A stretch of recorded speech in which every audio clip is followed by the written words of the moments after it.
असणारी प्रस्तावित MIDC ही होऊ नये यासाठी जे गाव केवळ सैनिकांच्यासाठी म्हणून प्रसिद्ध आहे, ज्या गावातून 18 शहीद झालेले आहेत आजपर्यंत, अशा सगळ्या माजी सैनिकांनी आणि गावकऱ्यांनी मोठं आंदोलन सुरू केलेलं आहे। खरं तर मागणी त्यांची काय आहे की एकतर गायरान अत्यंत कमी आहे आणि जे गायरान आहे त्या गायरानाचा आश्रय महापुराच्या काळामध्ये सैनिक टाकळी परिसरामध्ये असणाऱ्या 8-10 गावातील पूरग्रस्त घेत असतात आणि अशावेळी जर या ठिकाणी MIDC झाली तर त्यांना निवारा मिळणार नाही। दुसरी गोष्ट, त्या गायरानाचा उपयोग करायचा असेल तर जे गाव केवळ शिरोळ तालुका नव्हे तर महाराष्ट्र आपल्या कोल्हापूर जिल्ह्याला अभिमानास्पद असं गाव आहे की ज्या गावामध्ये एका कुटुंबात 2-2 माजी सैनिक आहेत किंवा सध्या कार्यरत असणारे सैनिक आहेत। अशा या गावामध्ये सैनिकांच्यासाठी म्हणून काही त्यांच्या मुलांच्या भरतीपूर्व प्रशिक्षणासाठी एखादं प्रशिक्षण केंद्र किंवा अन्य वेगवेगळ्या ॲक्टिव्हिटीसाठी काहीतरी करण्यासाठी त्याचा वापर केला पाहिजे, अतिशय रास्त आणि योग्य मागणी आहे। परंतु या ठिकाणी आम्ही MIDCच करणार अशा प्रकारचा अट्टहास धरणे सरकारचं सुद्धा चुकीचं आहे। लोकप्रतिनिधी असतील किंवा शासन असेल, MIDCचा आग्रह धरण्यापाठीमागचं कारण अनाकलनीय आहे। एक तर आत्तापर्यंत जिथं जिथं MIDC झालेले आहेत गायरांमध्ये किंवा सरकारी जागेमध्ये, तिथल्या स्थानिक उद्योजकांना किती प्लॉट मिळाले याची पहिल्यांदा माहितीच MIDCनं आणि सरकारनं सुद्धा जाहीर करावी।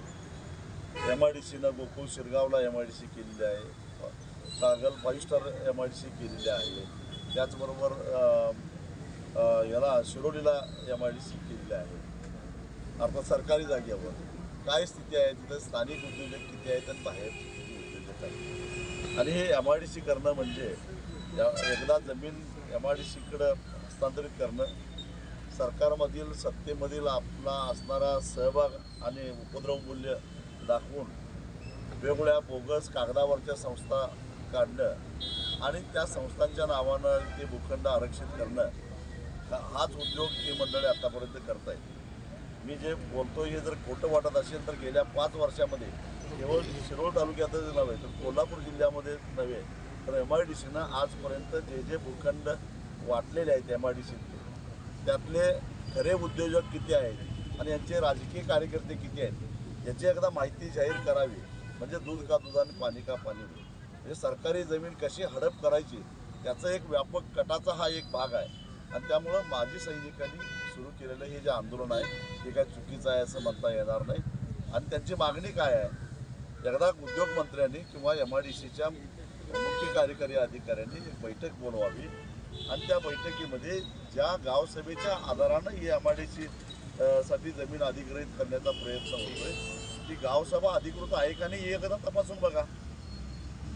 आणि ते ज्या गावसभेबद्दल एवढ्या तक्रारी आहेत ती गावसभा पुन्हा घ्यायला काय हरकत आहे।